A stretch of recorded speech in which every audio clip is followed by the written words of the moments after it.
Genesis chapter 49, verse 28. All these are the 12 tribes of Israel.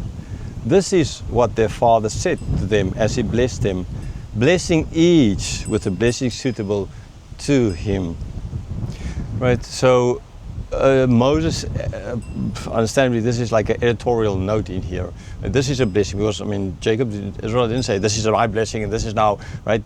The editorial note by Moses saying, so these are the blessings. So they held true then, right? Because this is, they hold not only true then, they hold true today as well. Why? And the today is their being in the desert on the way to the promised land. Why? Because this is what Israel said. These are the blessings of ultimately the leader of them, right? Israel, where they got their name from. So these are his blessings. And each blessing that's suitable to the different tribes. I don't really want to, in a certain sense, speak about this, but it's kind of just an interesting question. So like the people always say, if you believe you are something, then you're going to become that something. So in the sense of, if like some of these people, like Benjamin, for example, or even Gad, or some of them had not quite the best things said concerning them, and now they think that this is who we are. Will they kind of live it out because this is who they are? Because this is a prophecy and they need to live this prophecy out?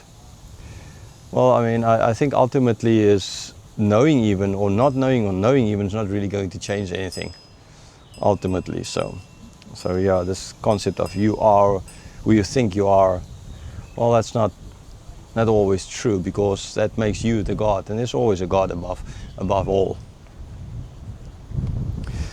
Verse 29, then he commanded them and said to them, I am to be gathered to my people.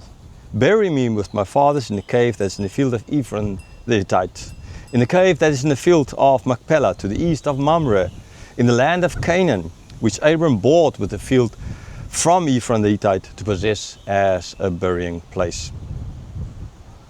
So he's asked this before, and now he's asking them again and telling them, informing them again that you need to do this. Okay, you need to bury me. When I die, bury me with my fathers there in that cave. Okay, we've looked at that cave and a number of times. The first time I read it, we were there in near Kalor. There are those caves near the Blue Lake, which I hope by now is bluer again after the earthquake. As they said, it might turn blue again. I hope so. Maybe one day can go back and check. Anyhow, so you want more information about this, go and read those verses. But this is, so he bought him from Ephron the Hittite legally, and verse 31. There they buried Abram and Sarah his wife. There they buried Isaac and Rebekah his wife. And there I buried Leah. The field and the cave that is in it were bought from the Hittites. Right, so yeah, it's so Abram bought it, if you remember correctly, for after the death of his wife Sarah, and that was like the first piece of land they owned there, right? That the first son Isaac, the first piece of land, and this is now where they're buried as a sign of as well their faith that this land will belong to them, right? This is not just they will be buried and then their ancestors will live in a total different place, kind of. Especially in their culture, right? It's very important to be buried near where your ancestors are going, or your descendants, sorry, not ancestors, descendants are going to live. And so then after that, Isaac and Rachel, Isaac and Rebekah, they were buried there. And Leah was buried there. Now this is the first mention we get of Leah's death, actually. So she was buried there in the cave as well. So did she die ultimately before? We don't know it. It's not stated. Again, it's not an important fact, right? Somebody might know in those days, but this is not important to the story, so it's not mentioned. But here it's mentioned that she is buried there as well. Rachel, we know she wasn't buried there, and that was given as well an excuse for why Ephraim and Manasseh, or a reason for why Ephraim and Manasseh were like adopted as his sons. And so yes, we now read that Leah is there buried as well. It's interesting kind of that they never did it for Rachel. That's like after the childbirth and she dying in childbirth that they just kind of buried her there. While now Jacob is so far away from that and he's asking his children to go and bury him there as well. Yeah.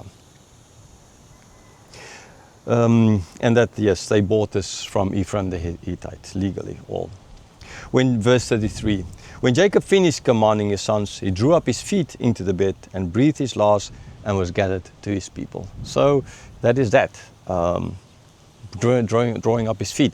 Now this, again, I guess is a euphemism, meaning that he died. Okay, so he's giving up his spirit. Okay, he's kicking the can, the bucket, or whatever, you know, so many different ways we say when someone dies, because it's not a nice thing. Death is not nice.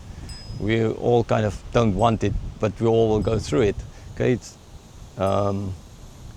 yeah, so we have all these different words to describe this idea, and in this case, it's drawing up his feet is most likely as well. This came kind of, he gave up his spirit, he gave up, and he died.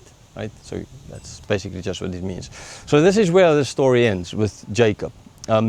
This is not, in a sense, the final chapter, because there is chapter 50, because there's this very important thing that's being alluded by Jacob in this chapter concerning what will happen after his death to the other sons, this relationship between Joseph and the other sons, what's going to happen. So a lot of what happened in this chapter has to do with that future and what is going to happen in the next chapter. So what's left, we will go most likely down somewhere and then finish the conclusion to the chapter, and then there's one chapter left. Praise God for that.